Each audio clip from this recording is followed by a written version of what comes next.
নমস্কার, আপনাদের প্রত্যেককে ইংলিশ টিউশনে সুস্বাগতম।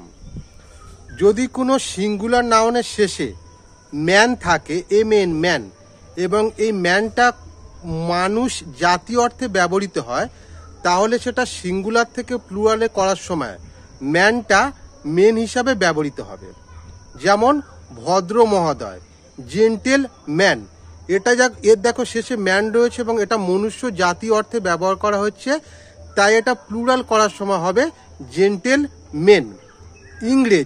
ইংলিশ ম্যান, এটাও প্লুরাল করার সময় হবে ইংলিশ মেন। মানে ইংলিশ ম্যান বলতে মানে পুরো ইংলিশ জাতিকেই কিন্তু বোঝাচ্ছে। আর একটা হলো ধোপা, ওয়াশার ম্যান, এটাও যখন প্লুরালে হবে হবে ওয়াশার মেন।